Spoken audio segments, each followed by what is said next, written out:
The following episode can be viewed on the YouTube channel Bernie or Bust Television. Good morning, USA, and welcome to another episode of the Bernie or Bust Show. So, as she predicted herself, Crystal was attacked for her leave it blank comments. Let me remind you of what she said, and then we'll see what Mike Figueredo says about it. But if Joe Biden is the nominee, I think we've also got to realize that this whole vote blue no matter who thing is a complete con. Because what do we see? Biden's already on TV with Lawrence O'Donnell saying he'd veto Medicare for all. I mean, they spit in the faces of this movement of young people and working class people who believe in these principles. They call them brown shirts. They say they're toxic Bernie bros. And then demand that they just all turn around and pledge to vote for Joe no matter what. Well, I don't think that we should be so easy in giving up our votes like that. Look, these young people have organized around the Green New Deal, organized around Medicare for all. The moment that they say, you know what, Joe, it's fine. You can spit in our faces. You can promise to veto Medicare for all, but we're still going to turn out and vote for you, is the moment that you lose any kind of power in this situation. And look, it is a grim situation if Joe Biden is the nominee, but the least that this movement can do is hold on to some modicum of power to say, no, you don't just get our vote. You have to at least try to earn it. And I think that's a really important message moving forward. But Crystal, I got to ask, what's our alternative? I mean, I don't think it's tenable for progressives to threaten to vote for Trump. I think that's nuts. I would never do that. You would never do that. Why is that, Jink? With cash from Jeffrey Katzenberg, the Young Turks look to grow paid subscribers. Jeffrey Katzenberg gave the Young Turks $20 million. I wonder what Jeffrey Katzenberg wants for his $20 million. Jeffrey Katzenberg's secret call to Hillary Clinton. Hollywood's 2016 support assured. Jeffrey Katzenberg speaks not only for himself, but for Hollywood. I've shown you this cabal and how it works in previous episodes and articles, so I won't go back into it here. Norman Lear, Irving Azoff, and more industry supporters tell THR they're lining up behind the former Secretary of State and First Lady. Says Katzenberg, 4 years of seasoning has made her the best qualified candidate. So now we go back to Cenk, who looks eminently reasonable. He's telling Crystal, well, we can't vote for Donald Trump. What happened last time, Cenk? What happened is that you told us to vote for Hillary. Why is that, Cenk? Perhaps we should follow the money. What will Cenk say this time? At the very least, he'll say that if we're in the swing states that gave it to Donald Trump last time and took it away from Hillary last time, he'll say we should fall in line and vote for Biden. But if we're in a safe state, that's different. Then we can vote our conscience. That's not voting your fucking conscience. Voting your conscience is saying that no corporate sock puppets are going to get our vote. Period. When I was speaking about this with Carrie Barber of Real Progressive, she said, well, yeah, everybody gets paid by somebody. Like I said, they told me to stay out of the race. And then when I refused, they threatened me. So this is kind of what's happening. I'll send it to you. So Who are you working for? It's a local state candidate, Diana Burdett. She's the first Latina to run in this district. And what's happening is people in her district are being poisoned and they're dying. Wow. And yeah, and it's this huge cover up. Like nobody knows it's happening. There were 3 people who died this week from this issue. One of them was an infant who just lived for the day. So if I say that on camera right now and we put this interview out, they will take this and use it against her. And I can't do that. So she's a good guy or a good person. She's yes. on the good guy team. And so she wants things to be better for her constituents. So what kind of pressure would it put on her if you come out and say you want Bernie or bust? You're not hearing me. Why would that hurt her? Because the people that are doing this will I cannot force an error on her that she did not make. Why is it an error? Why do they? So you're talking about people that are mean and dangerous and neoliberal and corporate. So you know for a fact that they don't like Bernie or bust. Is that what you're saying? Well, what they would do is they would take these Becky with the latte voters, the ones who are complacent. They would put this out there and say, "Oh, look who she's got on her campaign. This is somebody who doesn't care about democracy, who's willing to come after you, and don't support her because of what this other person said." And it would work. It would work. Yeah, I don't doubt that they could hurt her, and you too. Yeah. But what I'm wondering is, what I really want to clarify is that it's clear to you that Bernie or Bust is a threat to the corporate world. I mean, your they don't care about that. Well, why would it hurt anything for you to talk about Bernie or Bust on camera and endorse it as a good idea? Do you feel that the corporate henchmen, the mafia... After the 17th, I have no problem with it. I know, but are you saying that it's for sure a threat to the establishment, Bernie or Bust? No, you're still not hearing me. Okay, I'm trying. Okay, so they don't care about the presidential race at all. Okay. Because they're going to make money in this small area, whether Bernie is elected, whether it's Trump or it's Biden, they don't give a damn. True. Because in this area, everything that is going on there is it's a cesspool, basically. Right. All they want is this state seat. It's not even congressional, the state seat. They want to control it because with the control of this seat, they can keep doing what they're doing and hiding shit. Right. If my candidate wins, and she's already been approached, if my candidate wins, they know that they cannot control her, so they do not want her to win. And they are doing everything they can behind closed doors to keep her from winning. We are actually getting the best of them, and they are very nervous. So in these last few days, we cannot have any slip-ups. And I don't want them to use what I have said here to undermine what I have written, because that document that I have written, it's a 4-part series, is going to go to the state's attorney general and to the FBI. Yeah. So that I can get these folks, whether she wins or not. Got it. I got it. I cannot do that if I am already being, if they are already trying to detract from it because of what I said on Bernie or Bust. I can't do it. Okay, so I'm hearing everything you're saying. I understand how evil they are. I understand the pressure they could put on you. I just would like to know how it discredit that, because I have a feeling this is the problem with the other pundits, the other voices that are loud enough to be heard by people. Why do you think they have a similar reason for not wanting to promote Bernie or Bust? It could be. Well, they're getting paid by somebody, right? Like we're not. So for me personally, they're getting paid by somebody. So you've got Jink, he's getting paid by Jeffrey Katzenberg. Mike Figueredo, who's paying him? Who's paying David Dole? Who's paying Kyle Kalinske? They're getting paid by somebody.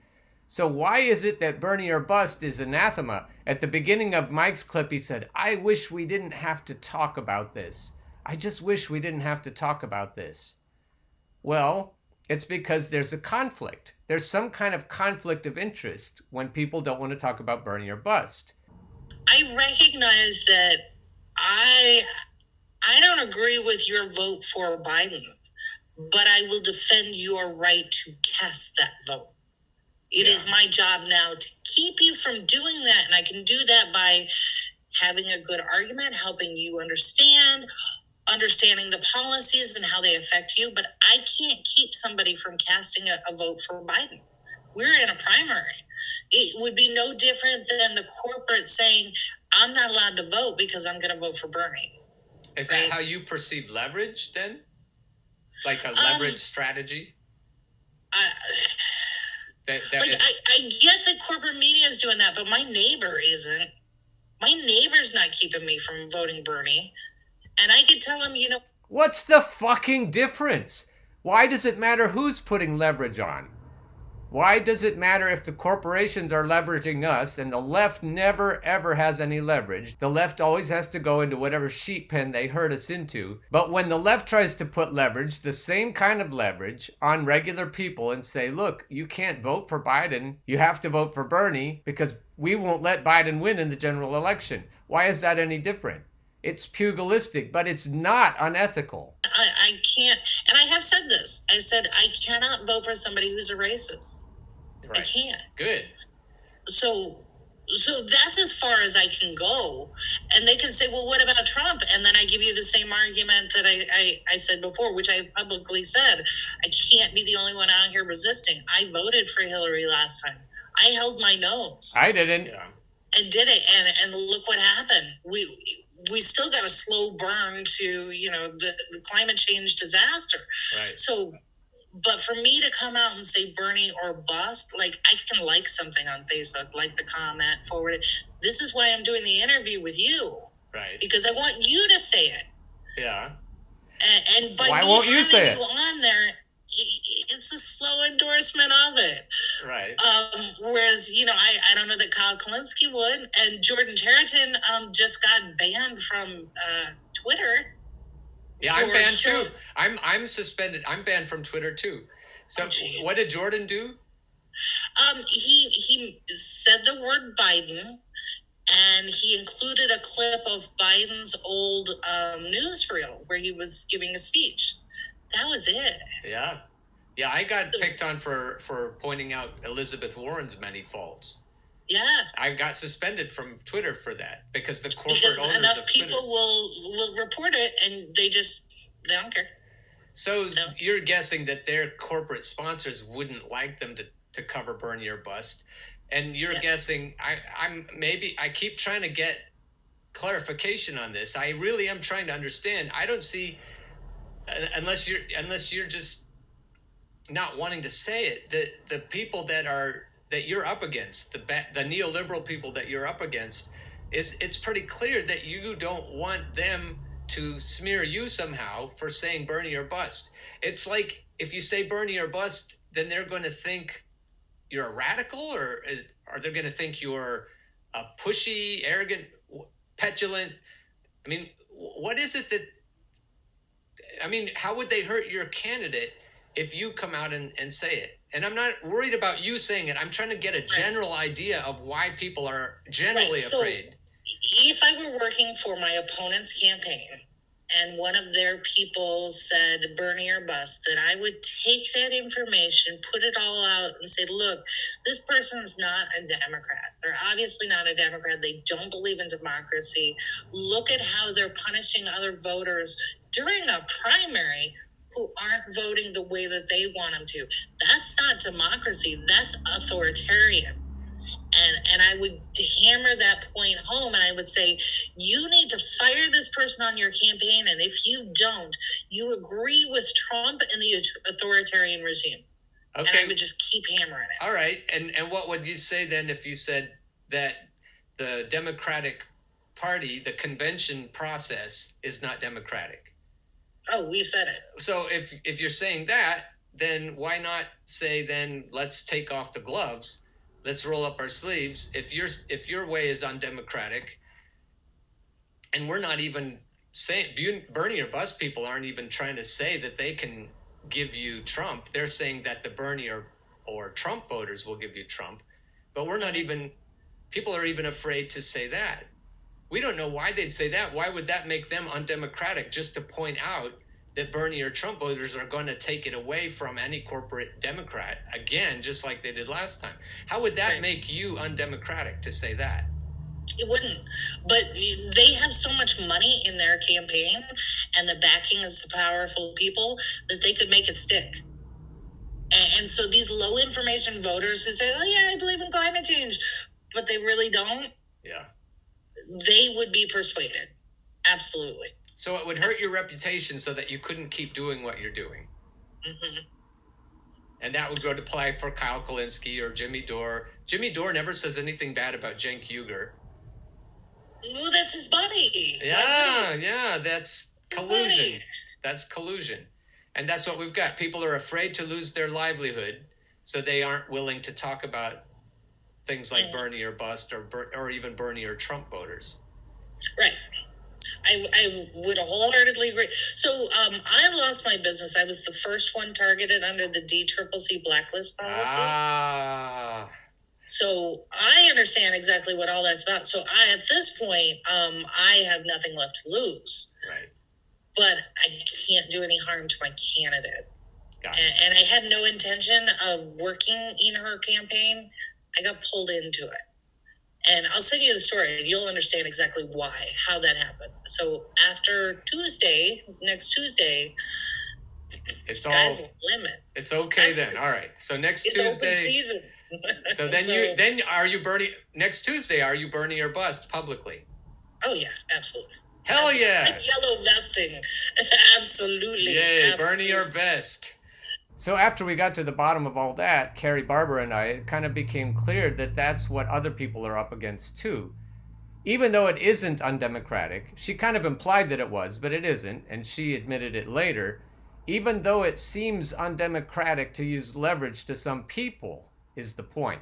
She said that they would use that against her, even if it's not fair to do so. But I said recently that it's okay to be hostile under the right conditions. Hostility is the correct response to civility when hostility is right and civility is wrong. Bernie or bust is hostile, but it's ethical at the same time. Now, all this tiptoeing around because your livelihood is threatened is not ethical. Mike Figueredo, Cenk Uygur. It's refreshing to see someone like Crystal who says, whether I lose my job or not, and she already lost her job on MSDNC, so she doesn't have anything to lose either, I hope. She's the only one that I can find whose voice is loud enough to be heard, who's saying this stuff. I would never vote for Donald Trump either, but you can leave it blank. As of today, I'm an undecided voter because here's the thing, Jake. Donald Trump is awful. The next Republican will be awful. And if they always can say, look, you've got to vote for us no matter what, you've got no other choice, then they're always going to treat us like this because you have no power in that situation if you're just going to show up and vote for them anyway. So I know people aren't going to want to hear that, but I think that is the reality of the situation that we face right now. So regardless if you agree or disagree with her, the point that she's making is absolutely valid.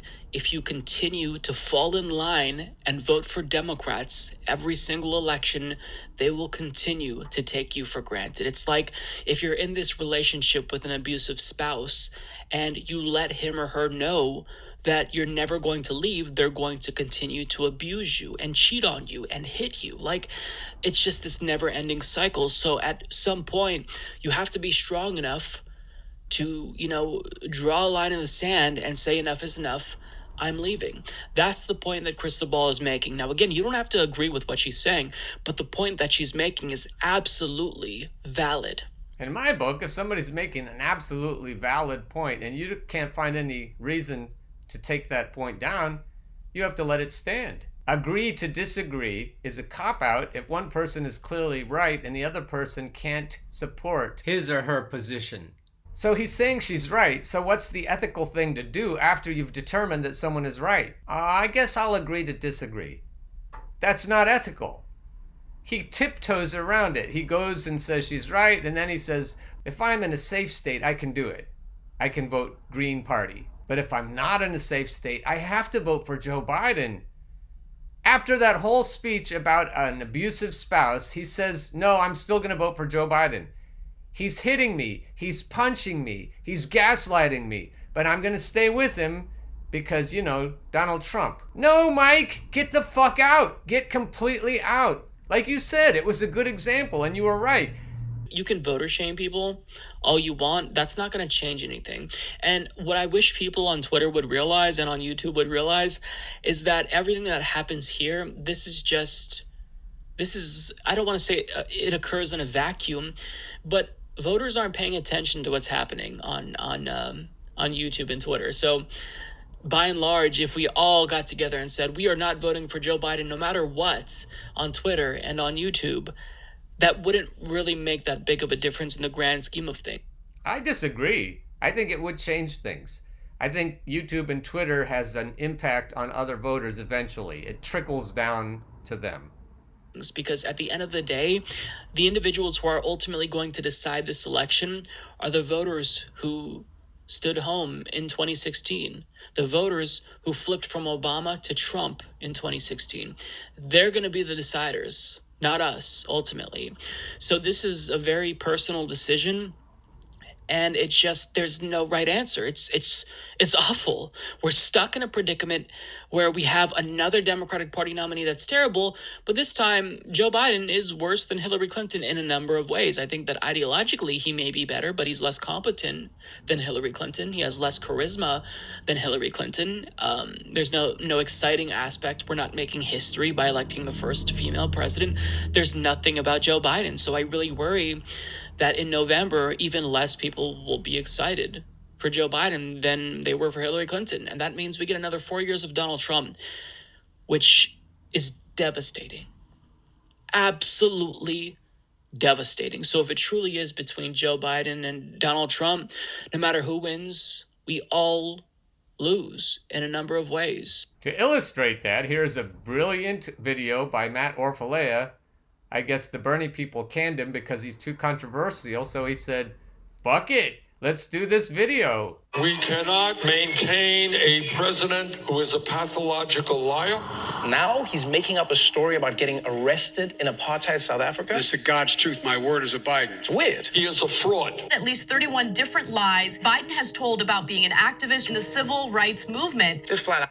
So we are equating, notice the brilliant camera angles here. We're equating Biden and Trump. We're saying they're the same monster. That's something that most pundits are not willing to say. But Matt Orfolia, you got the cojones to say it. Bravo! My hat's off to you. Out live. That's disgusting. Trump said he would provide health care to everybody. He lied. Joe Biden seemed very much to suggest that if Medicare for All did come to his desk, he would actually veto it. We cannot maintain a president fostering sexism. There was 3 corroborating witnesses for Anita Hill, and Joe Biden did not allow them to testify. She never got a direct apology from Biden. He thinks that he's going to win by dividing us up. The younger generation now tells me how tough things are. Give me a break. No. I have no empathy for it. Give me a break. What we need is a new politics which brings young people into our political movement, working class people into our political movement. You cannot beat Trump with the same old kind of politics. We're going to beat Trump because this will become a contrast in ideas.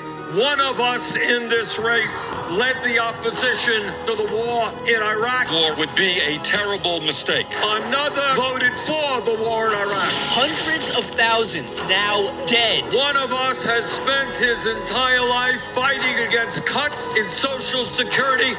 Another candidate calling for cuts. Social Security, Medicare, Medicaid. I'm at every single solitary thing. We are not going to balance the budget on the backs of the elderly, disabled vets, or the children. You've got to put all of it on the table.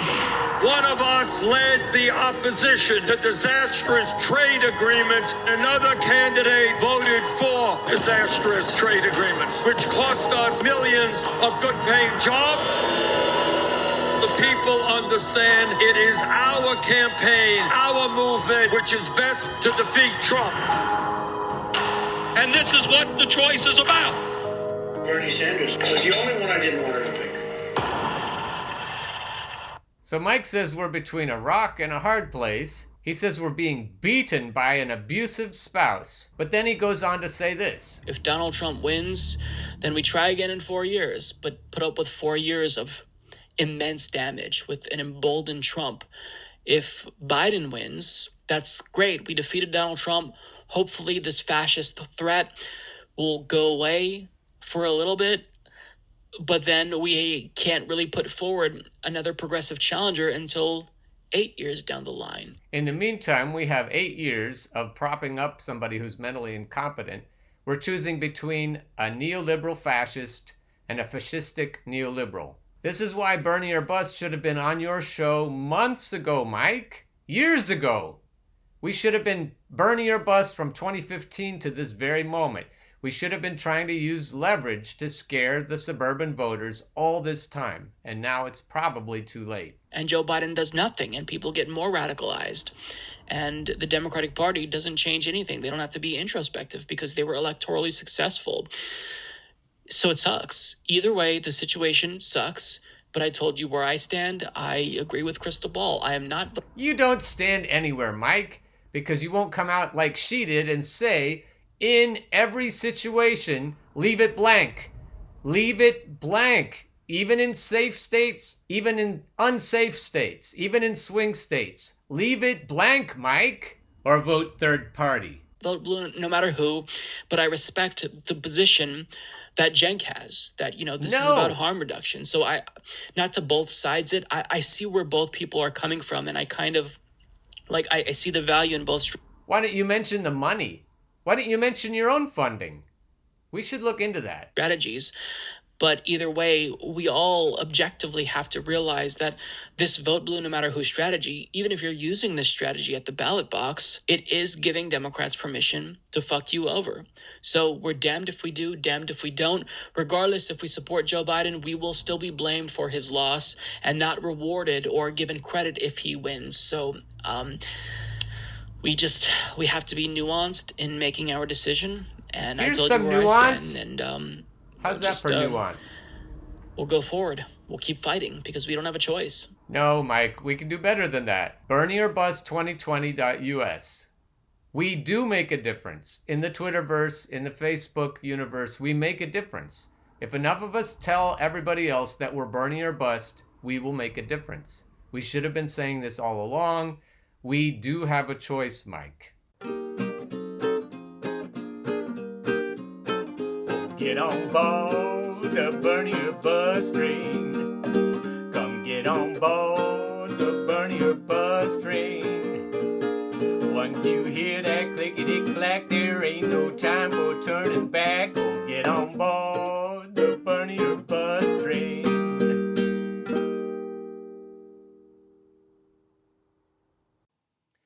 The preceding episode can be viewed on the YouTube channel Bernie or Bust Television.